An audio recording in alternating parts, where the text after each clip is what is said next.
चरणों में त्रिकाल नमोस्तु। पूज्य शुल्लक गंभीर सागर जी महाराज के चरणों में सादर इच्छामी। ये हम सब लोगों का परम सौभाग्य है कि आगरा नगर में दिनांक 7 से 9 तक और 9 के बाद में 10 तारीख को अखिल भारतवर्षीय विद्वत परिषद का सम्मेलन यहाँ आयोजित हो रहा है।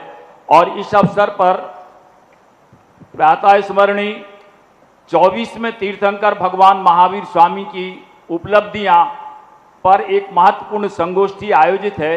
पूज्य श्री, मेरा विनम्र निवेदन है कि आचार्य अमृतचंद जी ने एक वाक्य जो है लिखा, परमागमस्य बीजम निषिद्ध जात्यंत सिंदूर नय विधानम सकल नय विलसिता नाम विरोध मतनम नमाम्यने कांतम।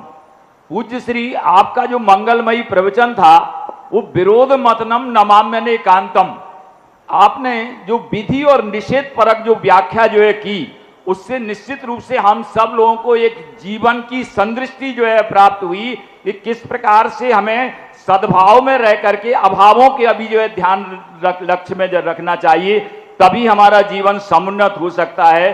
तो पूज्य श्री, मेरा निवेदन है कि ये जो जगत है वो द्वंद्वात्मक जगत जो है माना गया है। इसमें हानि लाभ, जीवन मरण, सुख दुख, इन सब का जो है समवाय जो है। तो हम ऐसी परिस्थितियों में जितने भी हमारे शिक्षा के जो है विद्यालय जो हैं, उनमें जो है इस प्रकार की शिक्षा को कैसे जो है हम आत्मसात करें कि जिससे चारों ओर विधि के साथ ना निषेध परक जो शिक्षा का भी प्रचलन होकर के जन सामान्य जो है प्रभावित हो सके। ऐसा है मेरी पूज्य श्री आपसे जिज्ञासा जो है। पूज्यवर कुंद कुंद भगवान मोक्षाधिकार के अंदर मोक्ष का कोई विधि कथन नहीं कर पाए। पूज्यवर उमा स्वामी तत्वार सूत्र में मोक्ष का कोई विधि कथन नहीं कर पाए।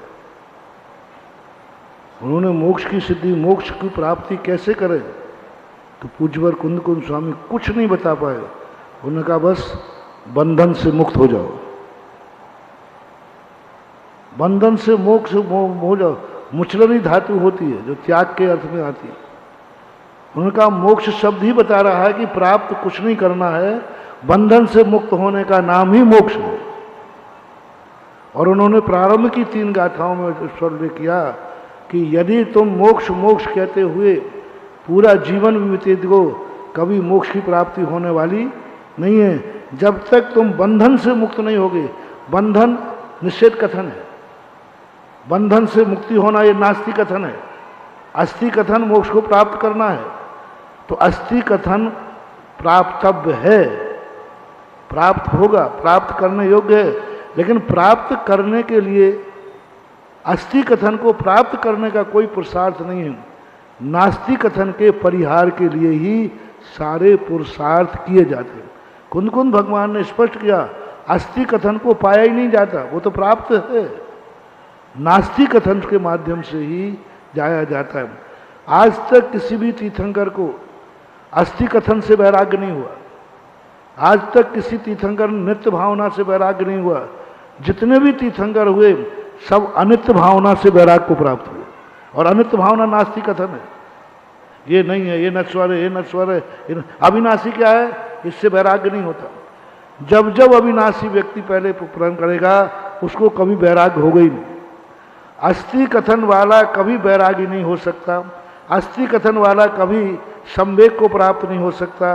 अस्थि कथन वाला कभी भी किसी भी रूप में चारित्र का भाव नहीं करेगा। प्रैक्टिकल 50 साल का संग्रह है मेरे पास।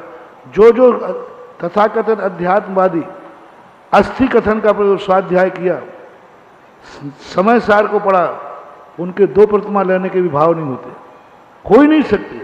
अस्थि कथन कभी हमें वैराग्य लाएगा ही नहीं।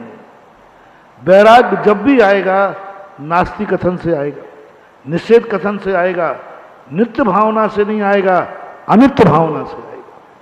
और 12 भावना में एक भी नित्य भावना नहीं है, अनित्य भावना है, अन्यत्व भावना है। अन्यत्व का विरोधी एकत्व हो गया, लेकिन नित्य का विरोधी अनित्य का विरोधी, लेकिन नित्य नाम की भावना है ही नहीं।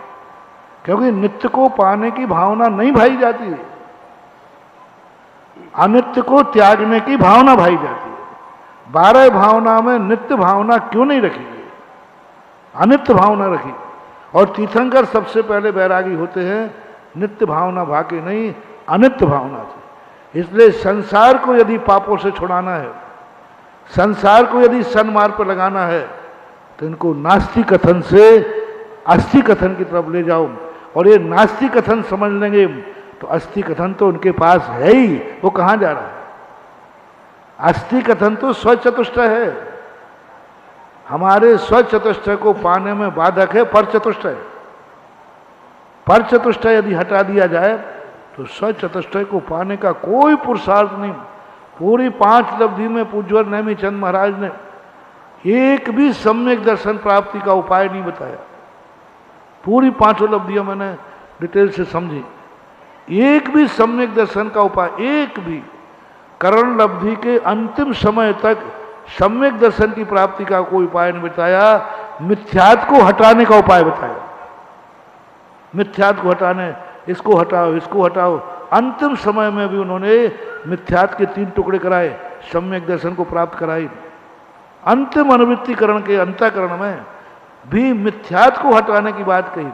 सम्यक दर्शन को प्राप्त करने बैठे थे, उन्होंने बताई नहीं, बोले सम्यक दर्शन प्राप्त करने का कोई पुरुषार्थ नहीं है। सम्यक दर्शन तो तुम्हारा स्वभाव है, वो तो प्राप्त होगा, बस मिथ्यात्व को हटाओ। यानी सम्यक दर्शन, छायक सम्यक दर्शन प्राप्त करने का कोई उपाय नहीं बताया। पूरे छायक सम्यक दर्शन की विधि मैंने पढ़ी, एक भी क्रिया अस्थि कथन नहीं है। अनंत अनुबंधी की विसंयोजना करो, मिथ्यात्व का क्षय करो, सम्यक मिथ्यात्व का क्षय करो, सम्यक। अरे प्राप्त करने के लिए क्या प्रयास करो? बोले कोई प्रयास नहीं करना, छायक सम्यक दर्शन तुम्हारा स्वभाव है।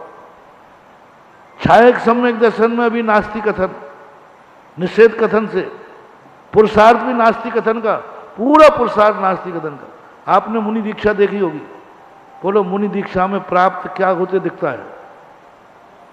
सब छोड़ते ही दिखते हैं, ये छोड़ा, ये छोड़ा, ये छोड़ा। प्राप्त क्या किया है? बस छोड़ दिया, वही प्राप्त है। आज छोड़ दिया, वही प्राप्त है। आज तक कोई आचार्य अहिंसा की परिभाषा नहीं बना पाए, कोई आचार्य अहिंसा की परिभाषा नहीं बना पाए। बस उन्होंने यही कहा, हिंसा का त्याग। अहिंसा की परिभाषा क्या है? हिंसा नहीं करना। सत्य की परिभाषा क्या है? असत्य नहीं बोलना।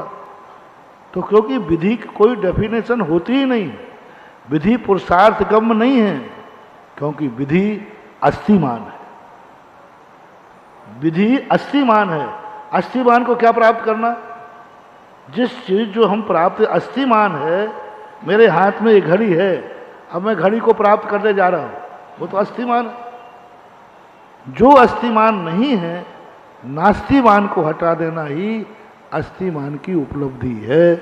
इसलिए अनेकांत में वैराग्य यदि चाहिए है, संवेग यदि चाहिए है, और जनता को आज हमें अध्यात्म नहीं सिखाना है, इनकी जो पापों की तरफ प्रवृत्ति कर जा रही है, उससे इनको वैराग्य दिलाना है। इसलिए नास्तिक। चलिए, पूज्य श्री त्रिकाल नमोस्तु नमोस्तु। और अगले प्रश्नकर्ता के रूप में हम